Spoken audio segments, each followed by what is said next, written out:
e sempre eu sou tocada das emoções, entre as emoções. Mas essa noite é meio emocionante demais, né, Julinha? Olha que gracinha. Agradecendo a Ju, né? A nossa mãe Maria e a tantos outros lá em cima. E agora nem estou pedindo. Falou gente aí de cima. Mais de 30 anos comigo aqui na casa, conosco, né? Na assistência social. Maria Zeli, mais de 40, né? Zeli até não sou mãe, não, né? Mas mesmo ele está esse tempo todo. O Robson, quantos anos, Robson? 25. É só. Eu acho. 30. Uns 40. Porque eu ainda.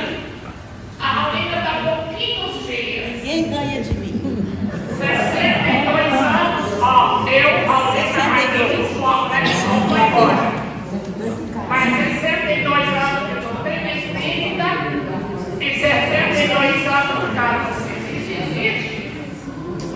Por acaso, você está sabendo alguma história? Tem que contar para mim, que eu gosto muito da história.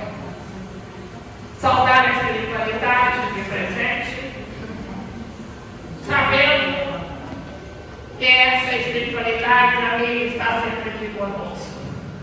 Mas acontece que não só os nossos amigos espirituais. Sempre contamos com inumeráveis espíritos desencarnados que vêm a esta casa para começar o tratamento, porque logo mais daremos de volta aqueles que estiverão preparados para o mundo da regeneração. E quem não tiver, mas é tão fácil, né, de guerir isso. Que jeito? Que jeito é do remédio? Eu já disse aqui. Ama, perdoa e prossegue. O caminho é longo.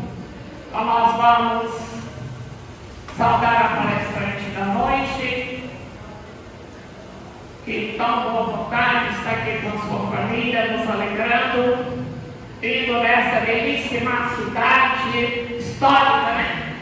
Que é do nosso querido Eurico Barçaruca.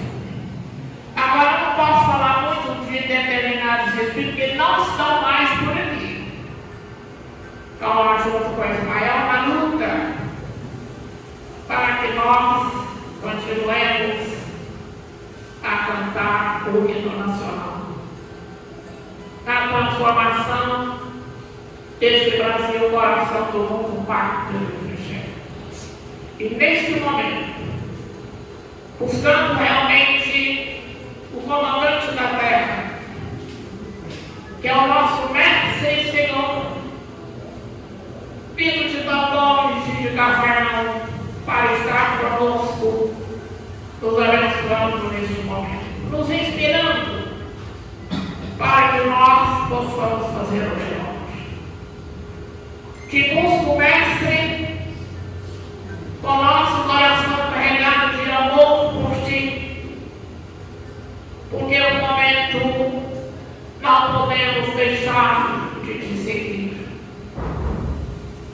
Porque Tu mesmo nos disseste para ir ao Pai somente por Ti. E vamos orar a prece e Tu nos ensinaste a orar. Esta prece internacional que deve ser espalhada por todo o recanto do nosso plano, um mundo de provas e de expiação. Que neste momento as vibrações da casa de cinza possam ir de encontro aos lares, que são os maiores e tenebrosos hospitais da terra. Pai nosso que estás no céu, santificado, Senhor, seja o Teu nome, venha a nós o vosso reino, seja feita a vossa vontade, assim na terra como é feita no céu. O pão nosso de cada dia dá-nos hoje, Senhor. Perdoa nossas dívidas, ensinando-nos a perdoar os nossos não nos deixeis cair em tentações, e livra de todo mal em que assim seja. Em nome de Jesus, de nossa Mãe Santíssima, os amigos espirituais aqui presentes, nós vamos iniciar a nossa reunião desta noite, passando a palavra ao nosso irmão Robson. Boa noite a todos. Boa noite.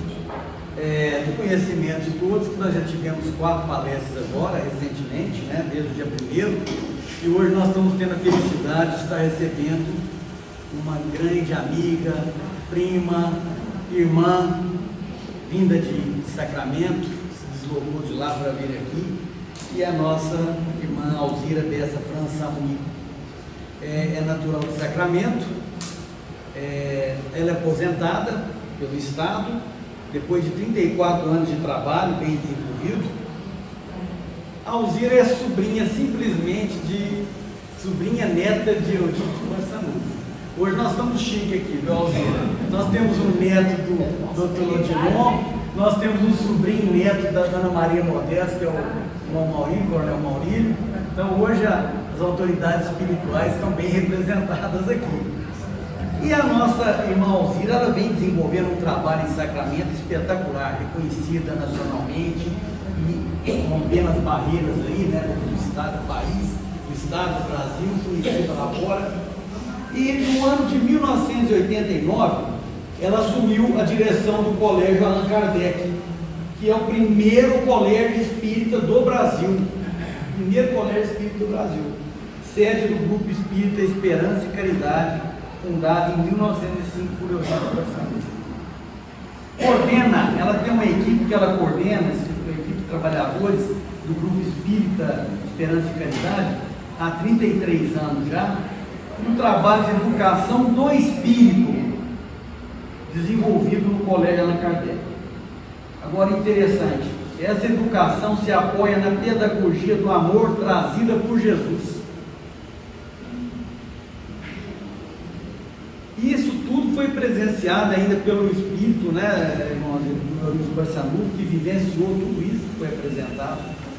Então, há 33 anos vem sendo desenvolvido no Grupo Espírita encontros semestrais de evangelização de espíritos com o objetivo de conhecer e estudar essa metodologia que é destinada aos espíritas cristãos reencarnados no Brasil, com a finalidade de esclarecer a finalidade útil da reencarnação e o conhecimento do ser espiritual que somos. E essa metodologia tem a finalidade de educar espírito e não corpos. Dirijo o Lar de Eurípides desde o ano de 94, que é uma instituição filantrópica, aberta por Corina Norvelino, no ano de 54. Corina Norvelino, que é autora do livro Eurípides, o Homem e a Missão, A Grande Espera e Escuta, meu filho. No ano de 75, Corina abre a escola Eurípides Barçanudo, que vem desenvolvendo a proposta pedagógica de Eurípides Barçanudo. A professora Alzira assumiu o compromisso de coordenar a proposta pedagógica dessa escola desde a sua fundação. E nessa escola atualmente consta com 432 educandos de 0 a 14 anos, contando com 2 unidades de trabalho, unidade 1 e 2, um berçário maternal, educação infantil, ensino fundamental 1 e 2, e atualmente tem publicado nada mais, nada menos do que 30 livros sobre a evangelização de espíritos, metodologia da educação do espírito. Então, irmã Alzira, sem mais delongas, né, ávidos para escutá-la. Nós temos a certeza que todos que estão aqui hoje vão presenciar algo muito importante, que é a palestra que ela nos mostrou, que é viver com Jesus. Então, a bola está com você.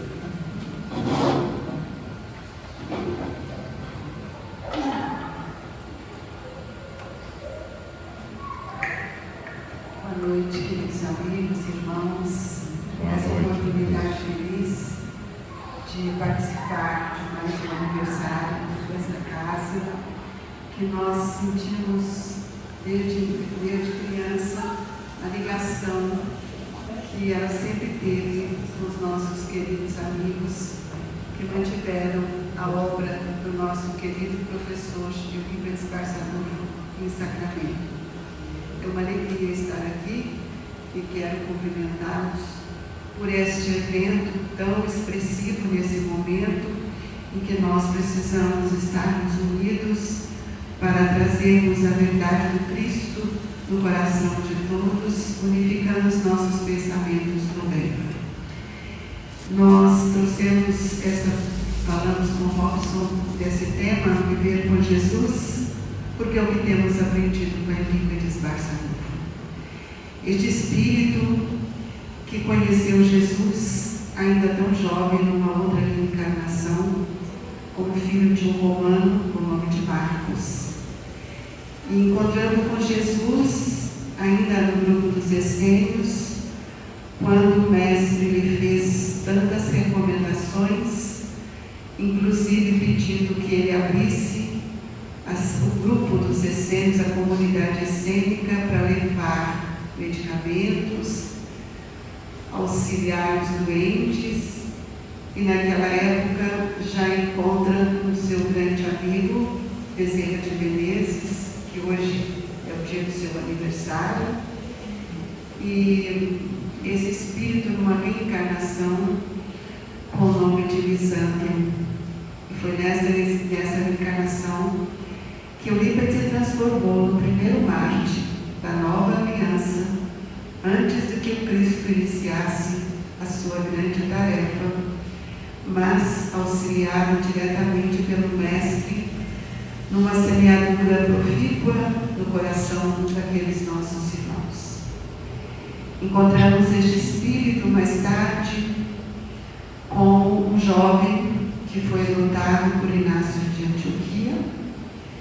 Inácio, percebendo que havia chegado a sua hora do sacrifício, recomenda a educação desse jovem a João, o evangelista, e ele aprendeu toda essa construção moral junto a João, que reflete depois na atual reencarnação com Eurípides Barçanufo.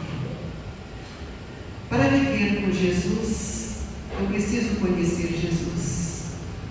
Eu preciso sentir na nossa intimidade o valor do Evangelho do Cristo, que não pode ser mais, como já dizemos por tantos séculos, apenas falando, lendo, como se fosse apenas um livro. Esquecemos que o Evangelho do Cristo é o farol que ilumina as nossas reencarnações, a vida do ser espiritual que nós somos. Falar de Jesus é preciso que a gente compreenda o papel do nosso grande e querido amigo Eurípides Barçanufo. Como escravo Rufo, no livro Ave Cristo, demonstra a sua fidelidade ao pensamento de Jesus, deixando para todos nós uma mensagem extraordinária, quando convidado muitas vezes a abjurar o Cristo, e ele disse que ele não poderia fazer, e que o pensamento é livre para que a gente possa pensar como também sentir. Nesta proposta divina, abraçada por este Espírito, que sempre reverenciou os ensinamentos de Jesus, passa por várias outras existências, até que ele encarna depois, como Juan Casper Lavater, antecedendo a codificação kardeciana. Em 50 anos, 52 anos, 53, ele escreve cartas extremamente importantes para Maria I da Rússia, que tinha uma sensibilidade espiritual muito grande. Naquela época, lá como Lavater, ele era protestante, Mas essas cartas de tal profundidade que trazia os enunciados da reencarnação, mostrando o estudo da fisionomia, amigo inseparável de Pestalozzi, especialmente nas horas difíceis e de crises que Pestalozzi sofria, ele sempre esteve presente ao lado deste grande amigo. Essas cartas que ele escreveu para Maria da Rússia, para Maria I da Rússia, foram depois editadas na Revista Espírita e em obras póstumas. Tal a relevância dos seus ensinamentos. Nós percebemos a grandeza desse espírito no processo vibrátil em que ele trouxe consigo, na referência dos ensinamentos do Cristo, vivendo seus apostolados de forma simples, justa, séria e fazendo com que tudo aquilo que vibrava, reverberava no seu pensamento, fosse também transmitido para todos nós.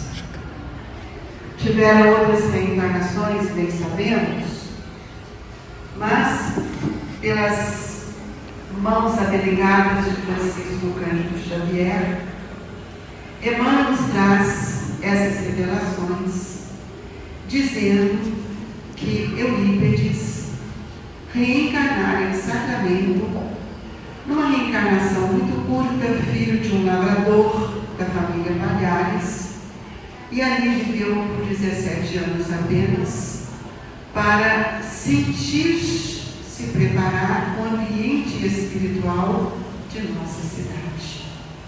Nós sabemos que estes espíritos, quando vão reencarnar, eles precisam se adequar às energias que compõem, que vão compor a sua nova estrutura perispiritual. Reencarna em Sacramento, desenvolvendo um trabalho belíssimo junto ao Cristo, mesmo na Igreja Católica. Porque a fé, ela não tem crença. A fé não se limita. O Espírito, quando conhece Jesus, ele conhece Jesus. E Jesus não veio trazer o Espiritismo. Jesus não trouxe uma religião. Jesus nos trouxe a lei do amor, a verdade. Por isso ele nos disse que ele seria, que ele é, e seria para todos nós o caminho, a verdade e a vida. E ninguém chegaria ao Pai a não ser por seus ensinamentos. E nós, queridos irmãos, podemos hoje refletir no Evangelho de Jesus.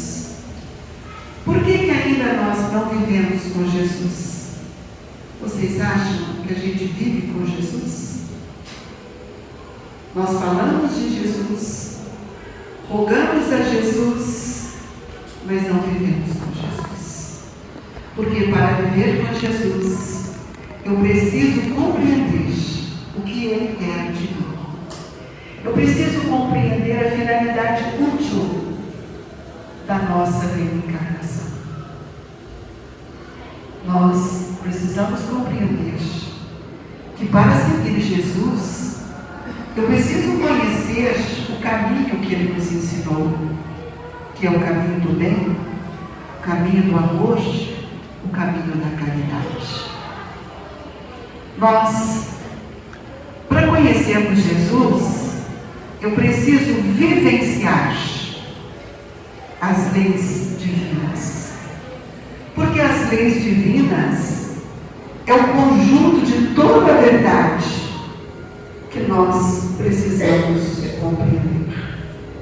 E é por isso que nós estamos tão distantes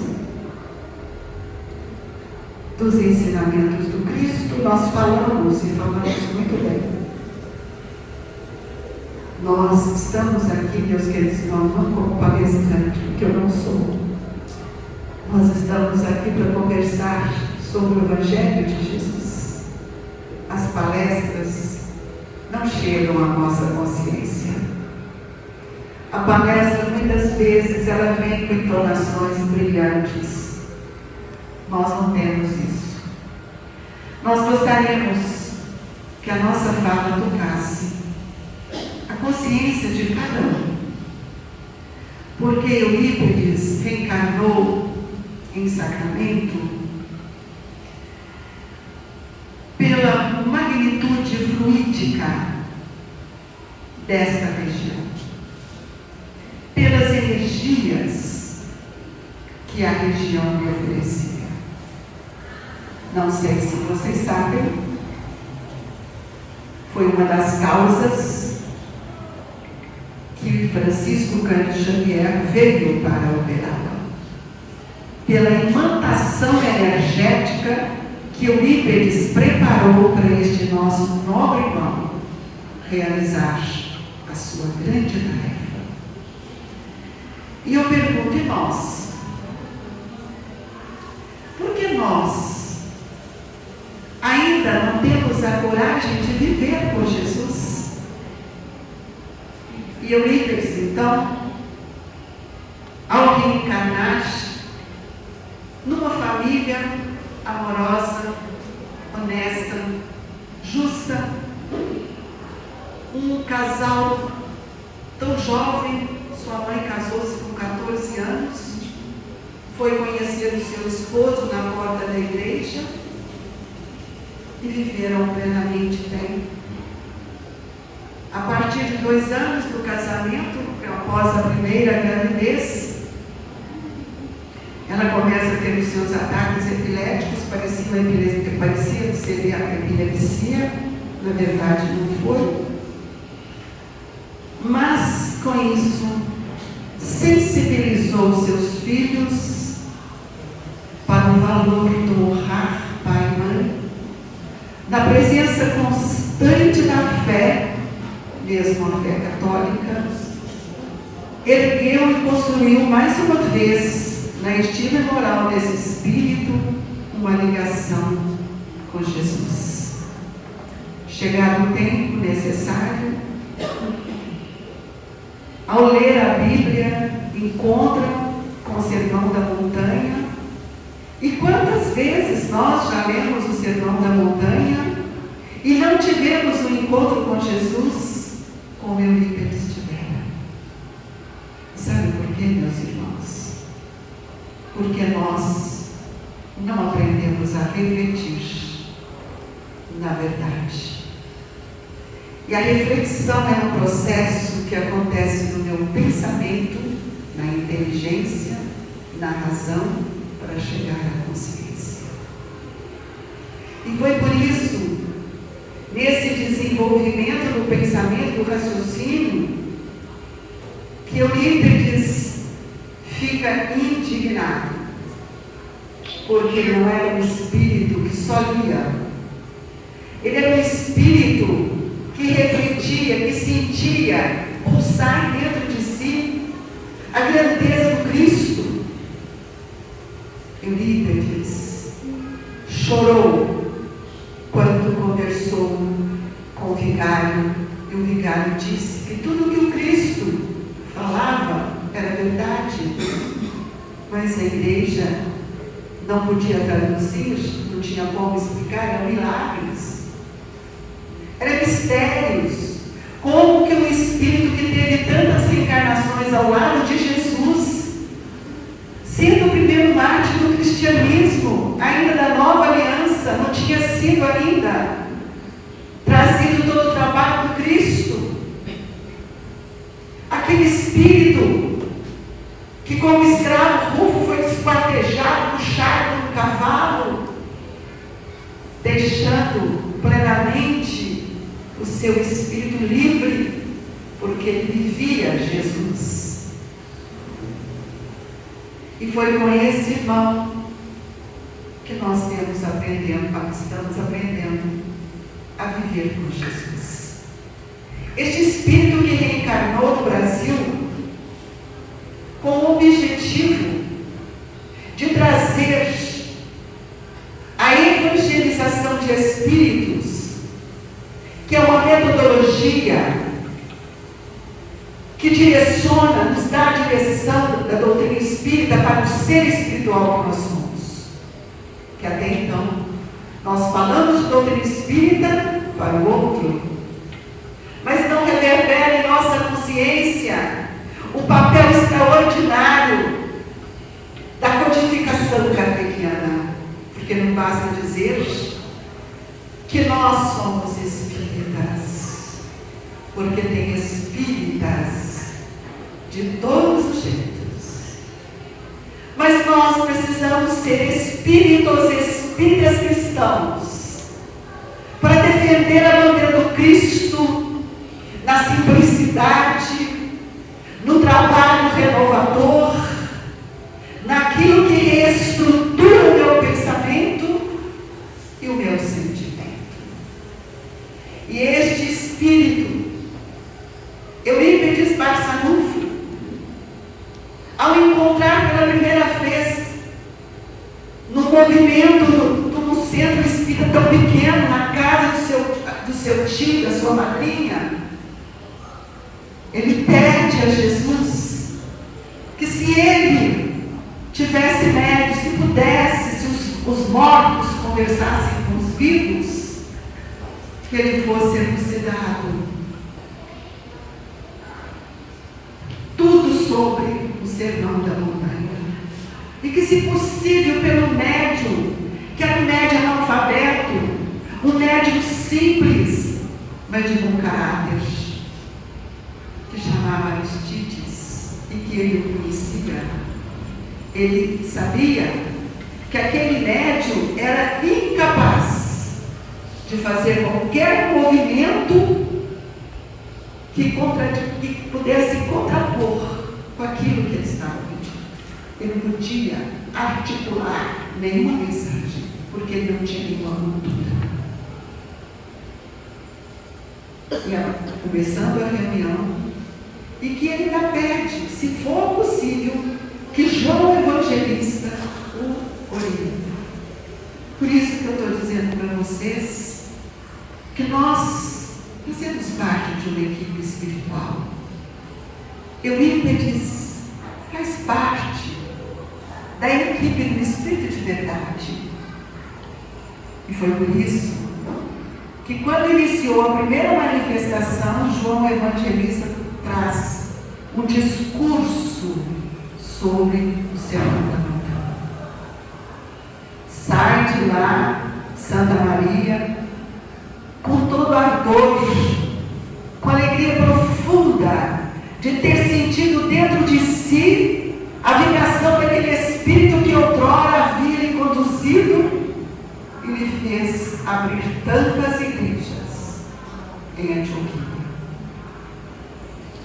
Nós estamos falando, queridos irmãos, de um Espírito que assumiu com Jesus o papel de trazer a educação do Espírito sob a luz da pedagogia do Cristo,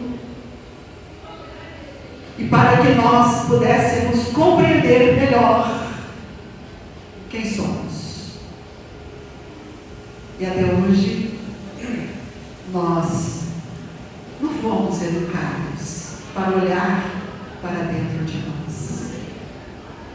Somos espíritos em busca de experiências espirituais.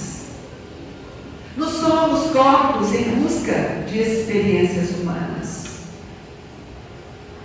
Nós aqui estamos com um planejamento reencarnatório a ser desenvolvido.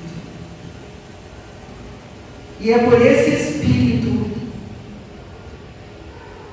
que nós vibramos para que Ele nos auxilie, não pelas curas que fez, como a da mãe, que assim se tornou espírita, o que ela tinha era mediunidade. E este Espírito vem nos mostrar que a faculdade mediúnica, que a mediunidade é uma faculdade natural, que nos educa, que renova a nossa forma de pensar e de sentir, porque a mediunidade ela se faz na expansão perispirítica, por um pensamento que dia a dia precisa estar alinhado com a lei do amor. E é este espírito que assume com Jesus o compromisso de evangelizar os espíritos espíritas cristãos compromissados com Cristo, porque não são todos que somos. E nessa bandeira ele é assessorado por Vicente de Paulo, quando em 1905 pede para que ele abrisse o grupo espírita Esperança e Caridade, que recebe o nome da orientação amorosa de Pitagor Sampaio. 2 anos depois, nesse período em que ele deixa a igreja, porque ele não podia mais assumir o compromisso de ficar na igreja com toda a verdade que ele havia bebido, ele rompe com a igreja, continuando a dar aula, ensinando os ensinamentos do Evangelho de Jesus, quando os pais lhe disseram: se o Senhor não tirar os ensinamentos da doutrina espírita, nós retiraremos os alunos. Eu fico pensando se isso fosse hoje. E ele diz: retiram-se as crianças, mas eu não retiraria a verdade. É esta lealdade que nos falta, irmãos, para vivermos com Jesus. Porque para vivermos com Jesus, nós precisamos de termos fidelidade, lealdade em tudo aquilo que o Mestre tem nos ensinado. E como o Mestre nos ensinou, o Mestre teve a didática de reunir aqueles espíritos que iriam começar a sua nova tarefa, a sua nova semeadura. Jesus reúne e não tem palestra, não tem discurso. Jesus entra na barca e a multidão aproxima do Cristo. E o Cristo começa a trazer as parábolas, que não eram histórias como nos contaram que Jesus contava história. O Mestre não veio contar história. O Mestre veio trazer a verdade por um sistema didático que era dele, uma forma pedagógica de ensinar. E reunindo com aquela turba à margem do lago, Jesus começa a falar sobre as parábolas do reino. Começou a mostrar o que ele veio fazer. E ele saiu a semear, levando a semente para dentro dos corações. E essas sementes caíram em vários corações, em vários solos, como nos diz Emmanuel. E assim ele começou a trazer para todos nós um caminho para a implantação do reino de Deus dentro de nós. Ninguém planta semente jogando na terra. Todo bom lavrador abre o solo para que a semente seja levada. Jesus aproveitou das parábolas, do conhecimento dos irmãos, das tradições, do costume. Ele não trouxe nada que aqueles irmãos simples, doentes, escravizados e subjugados não pudessem entender. E é por isso que ali ele traz para todos nós aquilo que ele veio falar para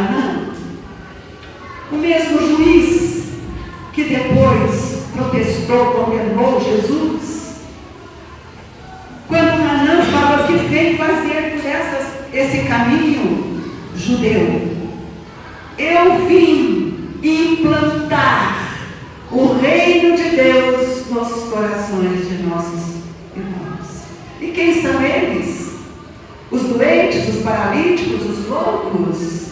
Conhecem por verdade Roma ou Atenas, Grécia? Eu conheço a verdade. E nós perguntamos, por que nós não temos a coragem de viver a verdade?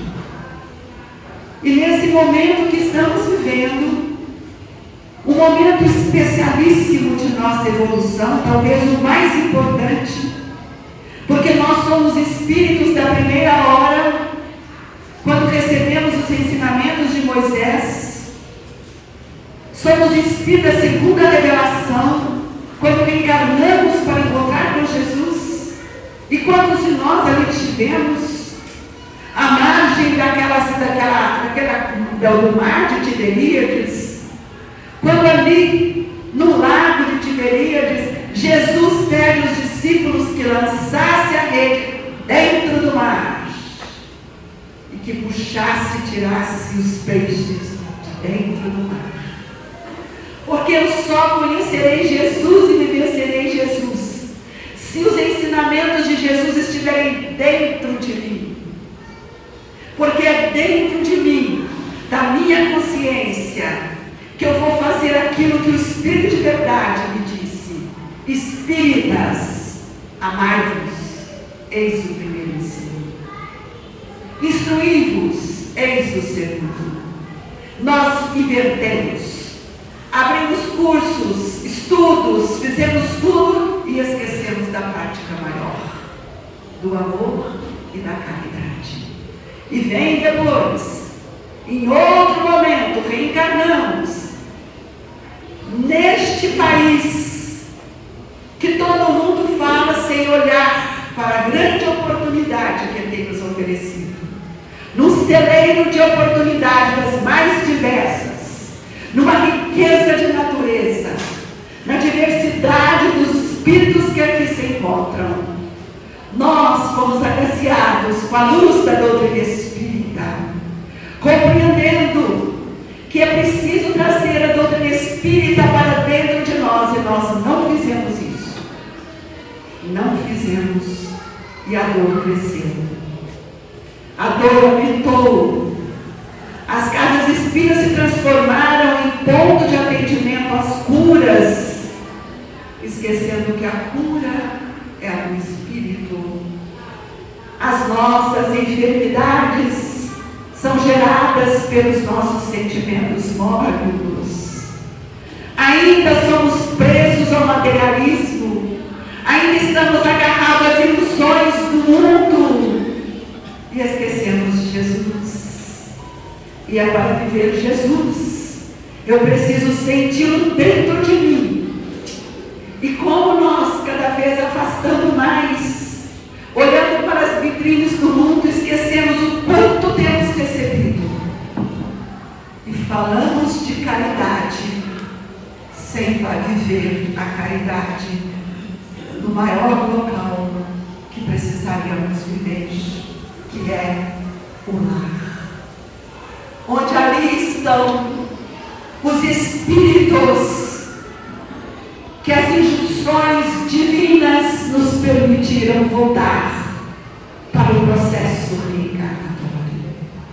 E o lar dissolvido como tem sido dissolvido, onde a moral social manda nos homens, esquecendo a moral do Cristo, da moral consciencial, que nos sustenta, que nos liberta, porque a doutrina espírita, a doutrina libertadora, não pode nos aprisionar. E viver com Jesus é sentir a dor do nosso irmão. É preciso, irmãos, que compreendamos que nesse momento que estamos vivendo, nós viemos para servir o Cristo por meio do próximo, quando Ele nos disse: amai-vos uns aos outros. Quantas vezes Jesus tem nos convidado a segui-lo e nós adiamos, protelamos, porque não temos tempo para servir.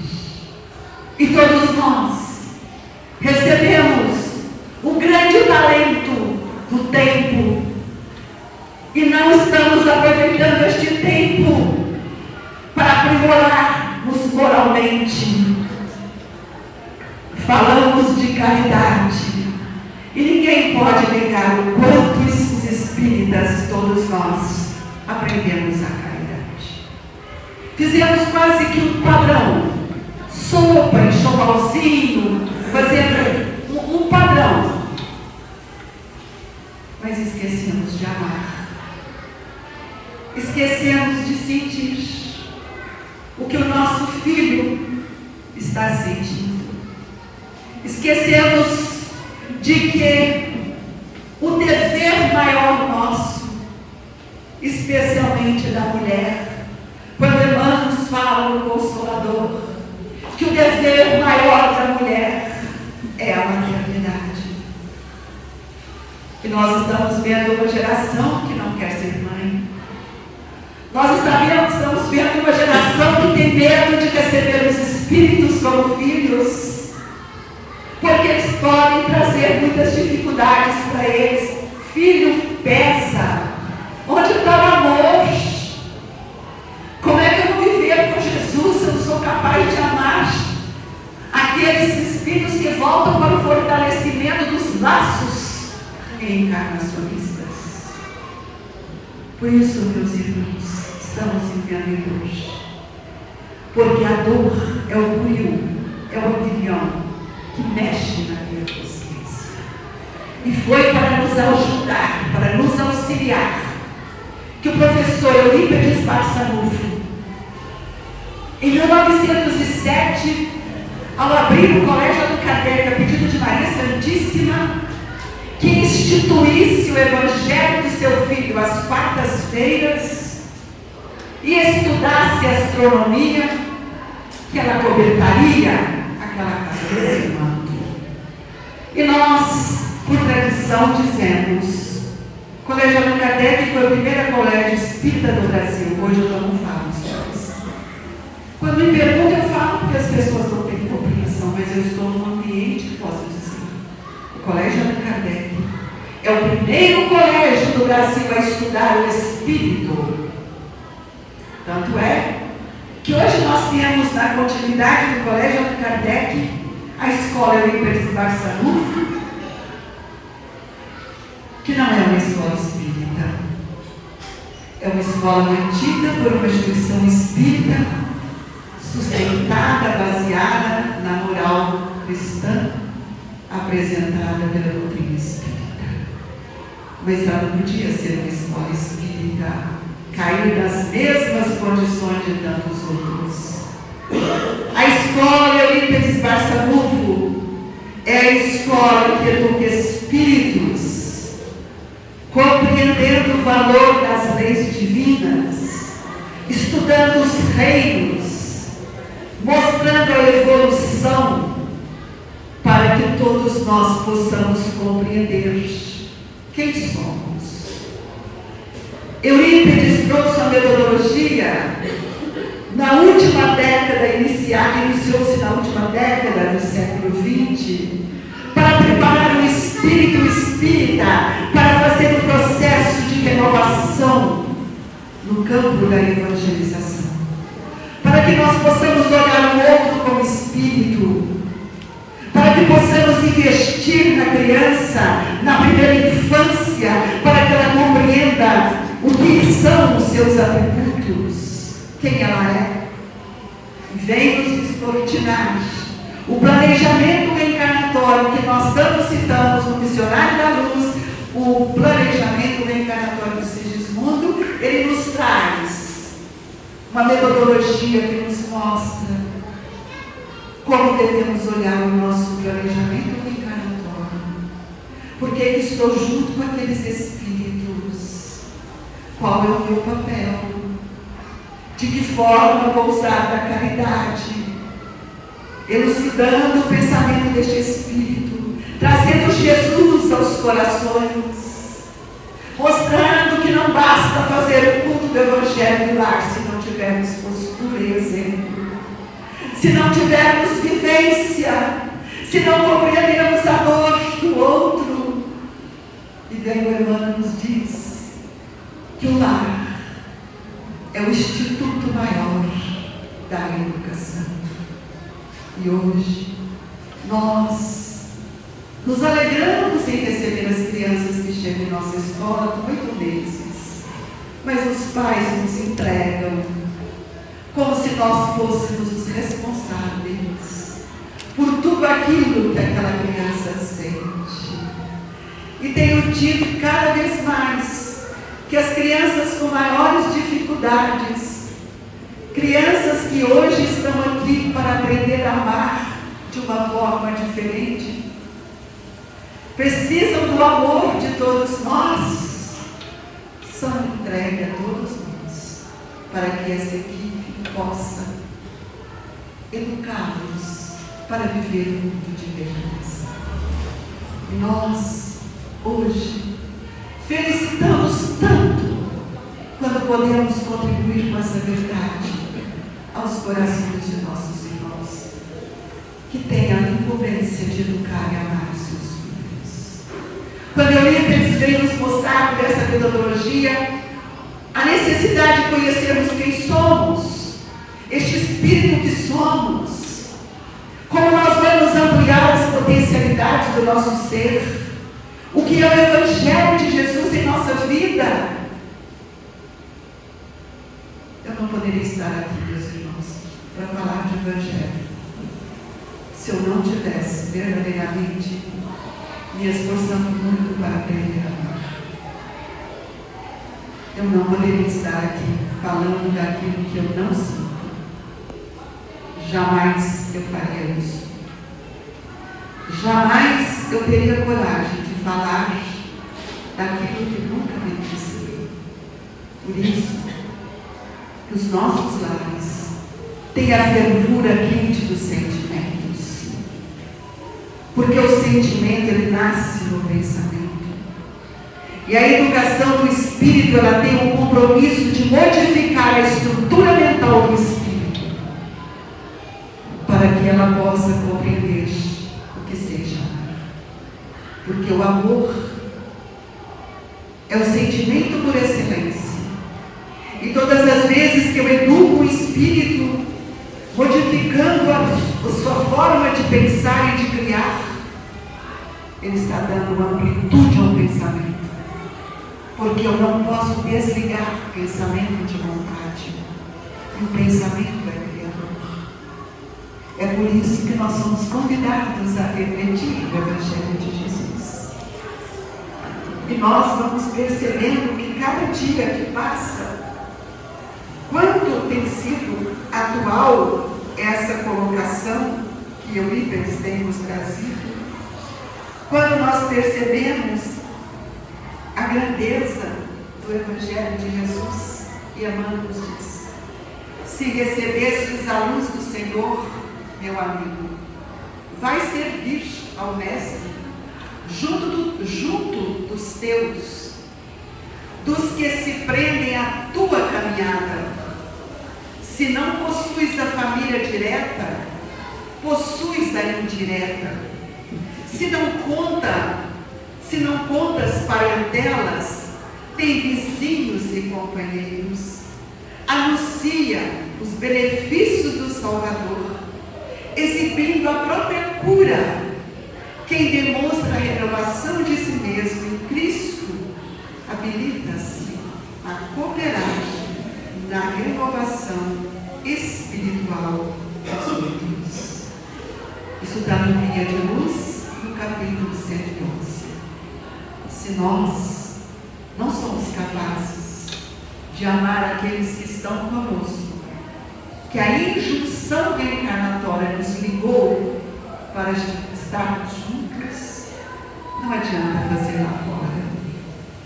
É mais fácil, eu sei, a gente dar o pão do que dar o alimento espiritual para aqueles que Eu tive fome e não me destes de comer. Quanto, Senhor? Todas as vezes que nós sentimos a fome do nosso irmão, nós precisamos alimentá-lo. E nós chegamos nesta hora. A hora da casa espírita é a hora do acolhimento, de trazer os irmãos em dor, porque nós nunca vimos tanta dor como agora. E a dor, ela é gerada, motivada pelo materialismo e pelo apego que temos ainda dentro de nós. Não podemos esquecer, meus irmãos, somos apenas usufrutuários de tudo aquilo que temos recebido da misericórdia divina. Se temos propriedades, bens materiais, a lei do trabalho nos permite isso, porque a lei do trabalho é o estímulo que nós temos para avançar a nossa inteligência. Mas, sem a expansão da razão, eu não sou capaz de filtrar tudo aquilo que o fluxo mental envia para a consciência. Lembrando aos irmãos que tudo que penso, mesmo que não faço, fica registrada na minha memória. A minha memória é o registro indelével do Espírito, que liga o passado ao presente. Por isso, tantas dores de reajustes profundos que ora estamos vivenciando. E essas dores é o que tem nos aproximado de Jesus. Porque o dever que todos temos é o dever de conhecer as leis que regem a nossa vida. Somos filhos do mesmo Pai. Amai-nos uns aos outros como eu vos amo. E esta premissa divina é o toque do despertar das consciências que querem servir Jesus. Nós precisamos servir o Mestre nesta hora. Como ontem os discípulos se entregaram com tanto ardor, com tanta fé. Os primeiros cristãos que testemunharam a sua coragem de abjurar, de não abjurar. A coragem de uma Joana de Musa, quando vê o filho chorando pelas labaredas do fogo. Mãe, abjura o Cristo. E ela olha para o filho e diz: você não sabe quem é o Cristo. E aquele capataz que chega, este Cristo que você defende, que naquela hora ela estava ali recebendo o calor do fogo, é esse o Cristo? E ela olhar para este Cristo que não me ensinou só por morrer, mas também por te amar. Amigos, nós estamos sendo convidados a servir Jesus. Se nós não compreendermos que o processo de regeneração acontece de dentro para fora, nós não compreendemos ainda tudo aquilo que o Cristo veio nos ensinar. Lembrando quando ele fala da semente da mostarda, tão minúscula, e ela se transforma numa grande. Se tiveres fé, tamanho de um grão de mostarda, conseguirá vencer todos os seus obstáculos. Que obstáculos são esses? São aqueles que nós mesmos criamos pelo desalinhamento do nosso pensamento às leis de Deus. Se somos infratores das leis humanas, imaginemos nós como temos sido infratores das leis divinas. Foi por isso que os discípulos não compreenderam a entrada de Jesus à casa de Zaqueu. E Zaqueu viveu Jesus, viveu com Jesus. Quando ele coloca à mostra tudo aquilo que ele tinha para aqueles que trabalhavam com ele, e diz: Senhor, Se eu roubei, eu multiplico 4 vezes mais. Dou a eles. E Jesus disse: Zaqueu, nesta hora entrou a salvação na sua casa. Todos nós precisamos multiplicar os bens que temos, aliviando a dor do nosso irmão, sair de dentro de nós. Quantas mãos laboriosas já estenderam até nós? Somos espíritos, irmãos, e o espírito precisa viver a imortalidade. Nós precisamos viver a vida futura. Nós estamos aqui não de passagem, nós estamos aqui no período programado antes de nossa reencarnação, um período programado para que nós pudéssemos vencer as nossas lutas pretéritas, lutas renhidas. Mas tivemos o estandarte do Evangelho. O Evangelho agora é viver, é aplicar. E como Santo Agostinho deixa na conclusão do Livro dos Espíritos, da primeira fase dos fenômenos, da implantação e divulgação da doutrina espírita, e a terceira deveria estar por vir. E aí Eurípides, junto a Santo Agostinho, junto a Vicente de Paulo, Maria Santíssima, a esses espíritos que assessoram Cristo, trouxe para todos nós um método que vai nos ensinar a aplicar o conhecimento da doutrina espírita em nós, para que ela possa ser um tesouro. E Emmanuel nos disse que onde está o nosso tesouro, está o nosso coração. Queridos irmãos, nós estamos numa casa de trabalho, de um espírito lúcido que plantou no coração daqueles que compreenderam o valor do trabalho a luz da verdade. Que essa semente cresça, que essa semente floresça. E lembrando que todos nós somos semeadores nesta hora tão difícil, em que nós precisamos estar nos apostos para servir Jesus, viver com Jesus, para que nós possamos representar o pensamento do Cristo nesta hora de tantos desafios, mas com uma construção sólida de uma fé que estruturou a nossa vontade para amar e para servir. Que Deus abençoe todos vocês e que vocês possam sentir a grandeza do Cristo, porque Ele nos disse que Ele não nos deixaria órfãos, Ele estaria conosco. Que o Mestre esteja em nossa intimidade, porque o reino de Deus não vem com aparências externas. O reino de Deus vem com a implantação do suco do nosso coração, por isso de dor, para que a gente entenda que bem-aventurados aqueles que choram, porque serão consolados. Muita paz, muita alegria, muita luz no caminho de todos vocês, queridos irmãos.